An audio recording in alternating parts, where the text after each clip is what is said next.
तो गाइस मैं छोटू bike point खजूली sorry मेरे पास है होंडा SP160 BS6 वाली बाइक E20 मॉडल। और ये बाइक का अभी मेजर सर्विस करना है, जो कि इस बाइक का सेकंड सर्विस जो है वो सर्विस सेंटर के अंदर बताएगा कि इसका सर्विस फेल हो गया है। और किलोमीटर के हिसाब से इसका सर्विस का टाइम नहीं आया है, लेकिन डे के हिसाब से इसका सर्विस का जो डे है वो ख़त्म हो चुका है। और इन सब के पीछे का जिम्मेदार है होंडा कंपनी वाले। इसमें ऑटोमेटिक सर्विस लेट बिलिंग जो करता है वो सेटिंग ऑफ कर दिया है, और सर्विस लेट बिलिंग करवाने के लिए इसमें सर्विस का फ्यूचर ऐड करना पड़ता है। और ये फ्यूचर किसी भी सर्विस सेंटर वाले ऐड करके देते नहीं है, जिसके वजह से आज कस्टमर को पता चला कि इसका सर्विस जो है टाइम पूरा गया है मंथ के हिसाब से। लेकिन सर्विस सेंटर विजिट किया तो बताया गया कि भाई इसका सर्विस डे आज 10 रोज हो गया है। तब 10 रोज हम कंप्रोमाइज़ नहीं कर सकते, 1-2 रोज आगे पीछे हो जाएगा। 10 रोज हो गया, 10 रोज मैनेज नहीं होगा, तब इसका सेकंड सर्विस फेल हो गया, थर्ड सर्विस होगा। तो कस्टमर बोला कि थर्ड सर्विस हम नहीं करवाएंगे सर्विस सेंटर के अंदर, आफ्टर मार्केट बाहर सर्विस होगा। वैसे भी सर्विस दूसरा फेल हो गया, कोई प्रॉब्लम आएगा तो सर्विस सेंटर इसका रिस्पॉन्स लेगा नहीं, तो सर्विस सेंटर के अंदर नहीं गया सर्विस करवाने के लिए। अब बात कर ले इसके अंदर दूसरा सर्विस जो है हमारे वर्कशॉप पे किस तरह से किया जाएगा, चलिए हम डिटेल में समझते हैं। तो आप लोग वीडियो में अंत तक में रहिए, और चैनल पर नया तो सब्सक्राइब कर लीजिए। बट आपको ये चीज़ कमेंट करके बताना है कि ऑटोमेटिकली सर्विस लेट जो बिलिंग कर रहा था वो फ्यूचर सही है, या मैनुअल सेटिंग वाला जो फ्यूचर दिया है होंडा कंपनी वो फ्यूचर सही है। फिलहाल जो मेरा अनुभव है, मेरा एक्सपीरियंस है, ये फ्यूचर बिल्कुल बेहुआ घटिया सेटिंग दिया है होंडा कंपनी वाले। बाकी आप लोग क्या कहना चाहते हैं होंडा कंपनी के लिए, एक बार हमें कमेंट जरूर से कर दीजिए। सो गाइस अभी चलिए बाइक का सबसे पहले फटाफट से फ्रंट व्हील को ओपन करते हैं। फ्रंट व्हील ये हमारा खोल के आ गया बाहर। अब चलिए देखा प्रोटेक्टर रबर को खोल के निकालते हैं बाहर। अभी बाइक तो ऑलमोस्ट 3500 किलोमीटर चला हुआ है। गन की मदद यहाँ पे क्लीन करना है। नया वायरिंग में तो थोड़ा ग्रीस दिया रहता है, ये तो सभी भाई को पता है। अब चलिए दोनों तरफ से पता तो क्या आप बात करें, देखिए व्हील वायरिंग को हम परफेक्ट क्लीन कर लिया। अब इसके अंदर हम डालते हैं यहाँ पे ग्रीस। कभी भी व्हील को सर्विस करते हैं वायरिंग ढक है तो ही वायरिंग को रिप्लेस करें, अन्यथा वायरिंग बाहर निकाल के आपको ग्रीस बिल्कुल भी नहीं करना है। अब चलिए हम दोनों प्रोटेक्टर रबर इसके ऊपर से यहाँ पे ऐड कर देते हैं। अब इसका आ गया बूस यहाँ पे ऐड करते हैं। इसी तरह से दोनों तरफ के व्हील वायरिंग में आपको थोड़ा थोड़ा ग्रीस डाल देना है। उसके जस्ट बाद ये प्रोटेक्टर रबर डालना है, उसके ऊपर से यहाँ कैप को सेटिंग कर देना है। दोनों तरफ का व्हील वाले बूस को यहाँ पे ऐड कर दिए। अब क्या करना, आपको एक्सल के ऊपर थोड़ा कुछ इस तरह से ग्रीस ऐड करना है, ताकि एक्सल में जंग वंग ना लगे। कई बार होता है ना कि टाइम पे हम लोग सर्विस नहीं करवाते हैं तो एक्सल आपको जाम हो जाता है। एक्सल में सबसे फर्स्ट आपको ग्रीस डालना है। अभी देखिए बाइक का डिस्क पैड परफेक्ट सही है, डिस्क पैड को हमने अच्छा से इंस्पेक्शन किया तो अभी डिस्क पैड खराब नहीं है। अब चलिए व्हील को कर देते हैं यहाँ पे सेटिंग।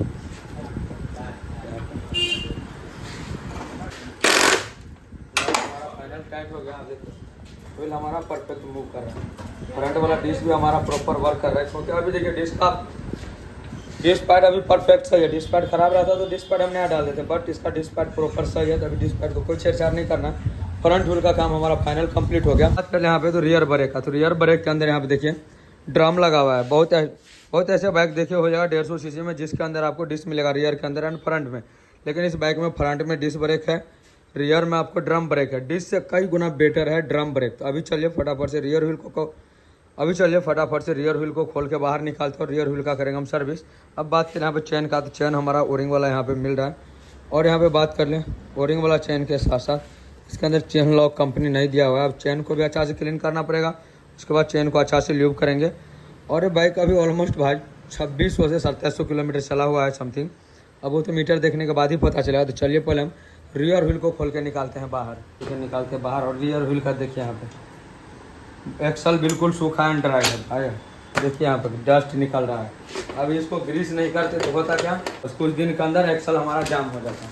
तो होंडा शाइन 160 सीसी को व्हील खोलना काफ़ी टफ रहता है, तो व्हील खोल के निकाल लेते हैं बाहर। यहाँ पे हम वायरिंग के अंदर जो प्रोटेक्टर कवर लगा हुआ है इसको बाहर निकालते हैं। काफ़ी भाई लोग बोलेगा इसको बाहर नहीं निकालना चाहिए, व्हील को ग्रीस नहीं करना चाहिए।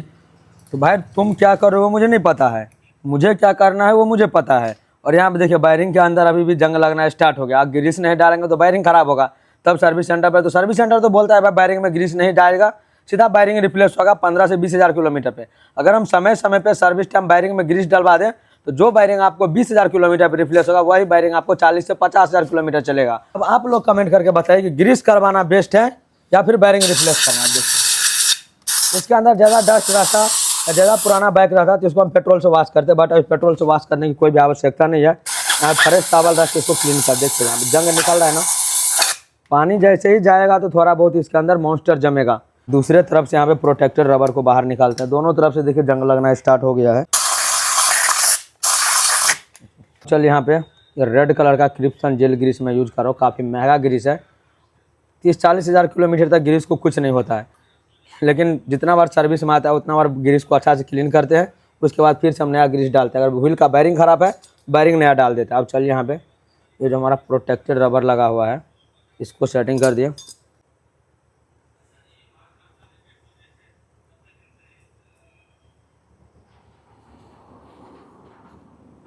आप लोग भी अपने बाइक को सर्विस करवाते हैं तो भाई इसी तरह से सर्विस करवाइए, काफ़ी लंबा सर्विस तक सर्विस चलेगा। सूखा प्लेट तो इसके अंदर ज़्यादा कचरा नहीं है, नहीं तो उसको पेट्रोल से क्लीन करते हैं, नॉर्मल हम एयर गन से क्लीन किए। देखिए प्रॉपर क्लीन हो गया। इसके अंदर डस्ट रहता है तो इसको हम अच्छा से पेट्रोल से या फिर डीजल से क्लीन करते हैं, बट अभी इसको क्लीन करने की कोई आवश्यकता नहीं है, पेट्रोल डीजल का यूज करना नहीं है। नॉर्मल आपको इस केम के अंदर ग्रीस डालना है ताकि केम हमारा स्मूथनेस वर्क करे।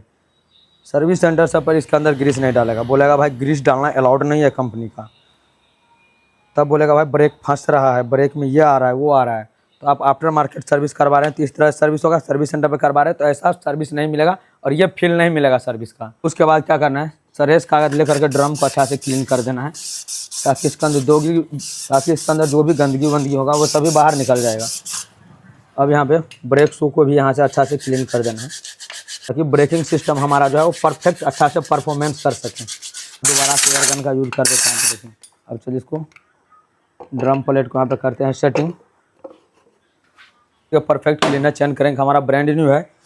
अब चैन करेंगे के अंदर जो बैरिंग लगा है, इस बैरिंग को एयर गन से अच्छा से क्लीन करने हैं। आप देखिए टॉवल डाल देता है इसके ऊपर ताकि ग्रीस जो है हमारा बाहर ग्रीस जो है इधर उधर ना पड़े, नहीं तो भाई पूरे कपड़ा ख़राब कर देगा।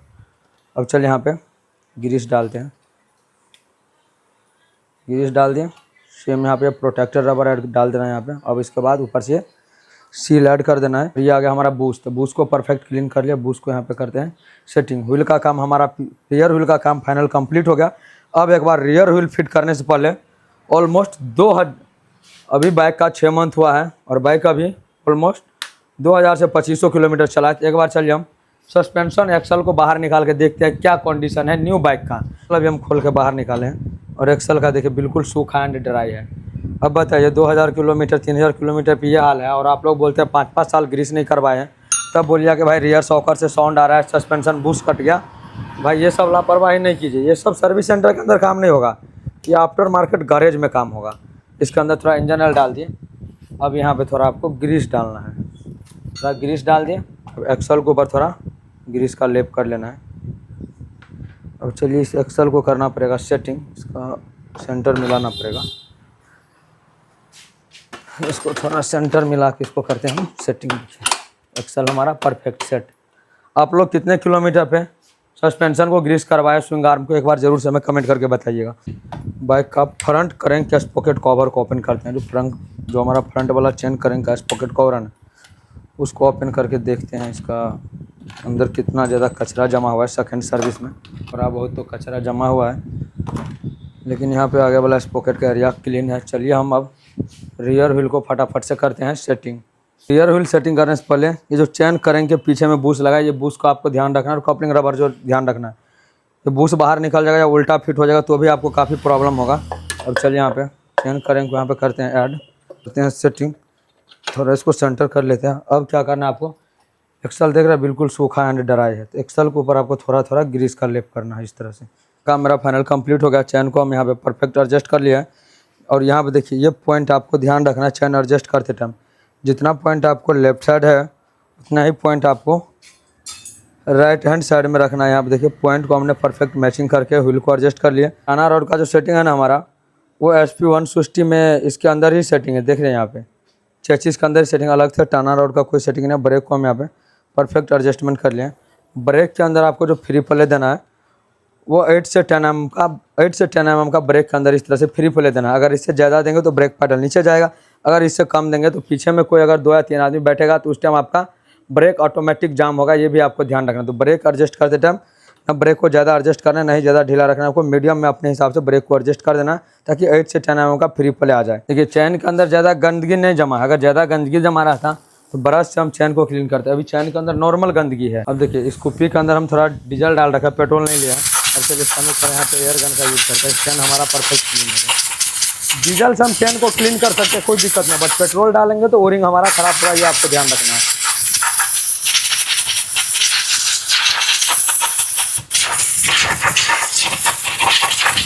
चैन हमारा परफेक्ट क्लीन हो गया। अब बात करें भाई चैन में डालना क्या है।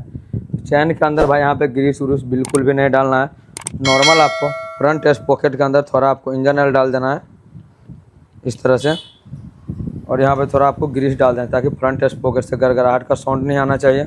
दूसरा आपको इंजन जो भी यहाँ पे चेसिस से इंजन अटैच है, एक एक ये सभी बोल्ट को आपको अच्छा से टाइट कर देना है ताकि इंजन हमारा वाइब्रेट ना करे। पहले ओरिंग वाला चैन है तो चैन को थोड़ा हम ल्यूब कर देते हैं चैन स्प्रे से। देखिए इस तरह से आपको चैन को अच्छा से ल्यूब कर देना है।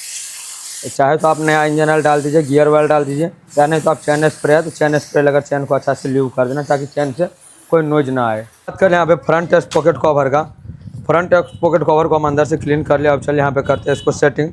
एक से इंजन ऑयल बाहर निकालते हैं और यहाँ पे देखिए 12 mm का ड्रिन बोल्ट लगा है। आपको पता है कि होंडा SP 160 के अंदर जो इंजन का यूज किया है कंपनी, वो होंडा X ब्लेड BS6 का इंजन दिया है। बाकी थोड़ा बहुत इंजन का कंसोल चेंज कर दिया है, बाकी मॉडल जो है वो होंडा X ब्लेड का सेम है। अगर SP 160 का स्पेयर नहीं मिल रहा तो X ब्लेड के नाम से स्पेयर लीजिए, आपका काम बन जाएगा। बट BS6 में यहाँ पे CKP सेंसर का थोड़ा सिस्टम चेंज है, जो हमारा क्रैंक शाफ्ट पोजीशन सेंसर है। बाकी जो भी इंजन का ढांचा है वो सेम है SP 160 का और X ब्लेड का। अब देखिए इंजन ऑयल हमारा यहाँ पे बाहर निकल रहा है, और इंजन ऑयल का कलर देखिए सेकंड सर्विस में भाई। अब बात कर ले इस बाइक के अंदर इंजन ऑयल कौन सा यूज होगा या फिर इंजन ऑयल का फिल्टर लगा हुआ है, तो चलिए राइट हैंड साइड में चलते हैं और डिटेल में समझते हैं। होंडा SP 125 में तो आप इंजन ऑयल का फिल्टर देखे हुए अलग से, लेकिन होंडा SP 160 में इंजन ऑयल का फिल्टर कहीं भी नहीं दिखाई देगा, ना ही X ब्लेड में लगा हुआ है। तब इसका इंजन ऑयल का फिल्टर जो है वो नॉर्मल हमारा बाहर साइड से नहीं है, कूट वाला। इसके अंदर जो इंजन ऑयल का फिल्टर यूज किया है वो engine oil section filter use किया है, जो क्लच चैम्बर के नीचे लगा हुआ है। और इंजन ऑयल का जो ड्रेन बॉल था उसको हम फाइनल टाइट कर लिया। अब मेरे पास है सबसे first engine oil Castrol power 1 ultimate 10W40।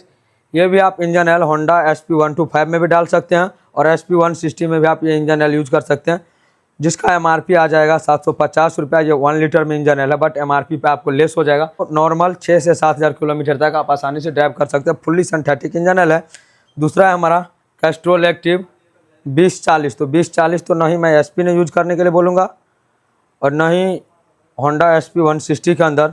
उसके बाद हमारा आ जाता है अभी कैस्ट्रोल का न्यू पाइप धमाका, छोटा पटाखा बड़ा धमाका 10W30। देखिए कंपनी बोलता है 530 यूज कीजिए या फिर 1030 यूज कीजिए। फर्स्ट का लेटर से इंजन ऑयल कितना मोटा है कितना पतला ये दर्शाता है, और ये हीट को कवर करता है। और ये कैस्ट्रोल एक्टिव जो इंजन ऑयल है हमारा, ये आप नॉर्मल 100 सीसी से लेकर 160 सीसी तक के बाइक में यूज कर सकते हैं। ये कैस्ट्रोल एक्टिव ही नहीं है, ये Castrol active fully synthetic engine oil है, जो यहाँ पे देखिए लिखा हुआ है फुल्ली सिंथेटिक। और इस इंजन ऑयल के अंदर मॉलिक्यूल्स मिला हुआ है जो इंजन को अंदर से हीट होने से रोकता है। इंजन ऑयल जो है इंजन में चिपक के रहता है, वो जल्दी इंजन ऑयल इंजन को छोड़ता नहीं है, जिससे हमारा इंजन का कल पुर्जा जल्दी नहीं घिसता है। तो फुल्ली सिंथेटिक इंजन ऑयल है, इसके अंदर एक स्पेशल मॉलिक्यूल्स मिला हुआ है। तभी कस्टमर बोला है कि fully synthetic 10W30 Castrol active engine oil डालने के लिए। तो चलिए मैं Castrol active fully synthetic engine oil मैं अभी होंडा SP 160 के अंदर यूज कर रहा हूँ। कोई भी दिक्कत नहीं आएगा बाइक के अंदर। ये फुल्ली सिंथेटिक इंजन ऑयल है और कैस्ट्रोल एक्टिव आपको 10W30 ये भी आ जाएगा। ये नॉर्मल इंजन ऑयल है, लेकिन ये फुल्ली सिंथेटिक है। इसका प्राइस थोड़ा ज़्यादा है, इसका प्राइस थोड़ा कम है। बट ये इंजन ऑयल को मैं अभी तक 10 से ऊपर बाइक पे यूज किया हूँ। इंजन का हेल्थ गुड रहा है और 800-900 किलोमीटर चलाने के बाद भी इंजन ऑयल मैं टेस्टिंग किया हूँ। तो इंजन ऑयल आपको सेम दिखने को मिलेगा, इंजन को हीट होने से रोकता है। इंजन ऑयल का ये जो डिपिस्टी है, हम डिपिस्टी को कर लेते हैं ओपन। वैसे तो इंजन ऑयल हमारा डल जाना चाहिए क्योंकि इसके अंदर एरिया काफ़ी ज़्यादा है, नहीं तो टिप्पी का यूज करना पड़ेगा यहाँ पे। वैसे नॉर्मली हमारा ये डल जाएगा इंजन ऑयल, कोई भी ऐसा बात नहीं है। होंडा भी खुद इंजन ऑयल नहीं बनाता है, वो किसी और कंपनी से इंजन ऑयल खरीदता है। जैसे बजाज गल्फ से खरीदता है, होंडा भी किसी कंपनी से खरीदता है। तो कोई भी कंपनी अपना मैन्युफैक्चर नहीं करता है। कैस्ट्रोल और ऐसा बहुत ऐसे कंपनी है जो खुद इंजन मैन्युफैक्चर करता है। तो बाकी सेकंड सर्विस में सर्विस सेंटर पर भी इतना काम नहीं होगा जितना हम अपने गैरेज के अंदर कर दिया है। तो बाइक का एयर फिल्टर ओपन करते हैं। होंडा SP125 में राइट हैंड साइड में लगा एयर फिल्टर और SP160 में सीट के नीचे लगा है। आपको पहले क्या बताएं, जो फीचर आपको एक्स ब्लेड में मिलेगा वही फीचर आपको होंडा SP160 में मिलेगा। यह हमारा आ गया एयर फिल्टर खुल के बाहर, और एयर फिल्टर अभी उतना तो गंदा नहीं है, इसके ऊपर थोड़ा बहुत डस्ट है, तो इसको हम नॉर्मल एयर गन से अच्छा क्लीन करेंगे तो हमारा काम बन जाएगा। नॉर्मल हमारा एयर फिल्टर क्लीन हो गया। अब चलिए एयर फिल्टर को यहाँ पे करते हैं सेटिंग। ये कुछ इस तरह सेटिंग होगा आगे की फेस में। अब देखिए एयर फिल्टर बॉक्स को हम अच्छा से क्लीन कर लिया। अब चलिए इस बॉक्स को यहाँ पे कर देते हैं टाइट। बात करें, देखिए एयर फिल्टर का काम मेरा फाइनल कंप्लीट हो गया, सर्विस का काम कंप्लीट हो गया। फ्रंट व्हील के अंदर हमने 30 पॉइंट एयर डाल दिया, रियर व्हील के अंदर हमने 40 पॉइंट एयर डाल दिए। जो हमारा नॉर्मल सेकंड सर्विस में काम होता है वो ट्रिक मैं बता रहा हूँ। अब बात करें यहाँ पे क्लच के अंदर हमने 8 से 10 mm का फ्री प्ले डाल दिए। क्लच के अंदर थोड़ा नया इंजन और थोड़ा ग्रीस डाल दिए ताकि क्लच हमारा परफेक्ट स्मूथनेस हमारा वर्क करे। थ्रोटल को हमने टेस्टिंग कर लिया, थ्रोटल हमारा परफेक्ट वर्क कर रहा है, मिरर से रिफ्लेक्ट कर रहा है। थ्रोटल को हम यहाँ पे परफेक्ट एडजस्ट कर ले। थ्रोटल का काम मेरा फाइनल कंप्लीट हो गया। अब चलिए बाइक का यहाँ पे इग्निशन ऑन करते हैं। बाइक का इग्निशन ऑन कर लिए। ये जो हमारा है चेक इंजन लाइट, माल फंक्शन लाइट, अगर ये लाइट यहाँ पे बिलिंग करते रहता तो नॉर्मल हम बाइक को TLC कपलर से OBD लगा के स्कैन करते। फिलहाल यहाँ पे चेक इंजन लाइट बिलिंग नहीं कर रहा है, TLC कपलर लगाने की कोई भी आवश्यकता नहीं है। और आपको बताए थे बाइक 2025 चला है, तो बाइक यहाँ पे ऑलमोस्ट 3814 किलोमीटर चला हुआ है। और डिस्प्ले के ऊपर अगर सर्विस लाइट आ जाए तो सर्विस लाइट को कैसे ऑफ करना है इसके ऊपर हमने डिटेल वीडियो बना रखे हैं। आप लोग वीडियो नहीं देखा तो डिस्क्रिप्शन में लिंक मिल जाएगा, आप जाकर वीडियो देख सकते हैं। बात कर लें यहाँ पे बाइक का हैंडल का, तो हैंडल को देखिए हमने टेस्टिंग कर लिए। यह मैटर नहीं करता है कि बाइक फर्स्ट सर्विस में, सेकंड सर्विस में, या पेड सर्विस में, या फ्री सर्विस में। फर्स्ट सर्विस में भी हैंडल का प्रॉब्लम आ सकता है, सेकंड सर्विस में भी आ सकता है। तो अगर हैंडल के अंदर थोड़ा भी आपको प्रॉब्लम लगे, हैंडल ढक है, हैंडल से साउंड आ रहा है, तो हैंडल को यहाँ से एडजस्ट करना है। एडजस्ट करने से काम बन गया तो सही है, एडजस्ट करने से काम नहीं बन रहा है तो हैंडल आपको ओपन करके उसको ग्रीस करना है। फिलहाल इसका हैंडल मस्त मतलब मक्खन है, तो हैंडल ओपन करने की कोई भी आवश्यकता नहीं है। बाइक का अभी फ्यूल प्रेशर भी परफेक्ट सही है, स्पार्क प्लग सही है, क्योंकि ऑलमोस्ट बाइक 3800 किलोमीटर चला हुआ है, तो स्पार्क प्लग ओपन करने की कोई आवश्यकता नहीं है। फ्यूल पंप को फिल्टर को रिप्लेस करने की कोई आवश्यकता नहीं है, इंजेक्टर टेस्ट करने की कोई आवश्यकता नहीं है, क्योंकि हमने इसको OBD से यहाँ पे स्कैन करके लाइव डाटा लिए थे, तो ऑल सिस्टम जो हमारा वर्किंग में था। हमने बाइक का लेफ्ट साइड का, राइट साइड का इंडिकेटर टेस्टिंग कर लिए। ब्रेक दबाने पे जो हमारा ये स्टॉपर लाइट है वो ज़्यादा हो रहा है नहीं, ये भी हमने टेस्टिंग कर लिया। अगर आपको बाइक के रिलेटिव या सर्विस के रिलेटिव कोई भी ट्रेड इंक्वायरी है तो आप फटाफट से भाई को कमेंट में पूछ सकते हैं। अब बात करें यहाँ पे जो भी यहाँ इसका जो मोमेंट एरिया है, जैसे यहाँ पे हो गया साइड स्टैंड, तो साइड स्टैंड में यहाँ पे नया इंजन ऑयल डालना है। ये बाइक का हो गया यहाँ पे सेंटर स्टैंड, सेंटर स्टैंड में थोड़ा नया इंजन ऑयल डाल देना है। उसके जस्ट बाद ये आ गया हमारा बाइक का ब्रेक कैम, तो ब्रेक कैम में थोड़ा इंजन ऑयल डालना है। ब्रेक पैडल पर इंजन ऑयल डालना है, या फिर आपके पास कैस्ट्रोल का रस्ट रिमूवर स्प्रे है तो स्प्रे मार दीजिए, जिससे हमारा ब्रेक पैडल सब प्रॉपर स्मूथनेस वर्क करे। फिलहाल सेकंड सर्विस में क्या सर्विस सेंटर पे इतना काम हो पाएगा, आप लोग एक बार कमेंट कीजिए। तब तक के लिए इतना है, तो मिलता है फिर से हम आप लोगों के साथ नेक्स्ट वीडियो में। Thanks for watching, take care.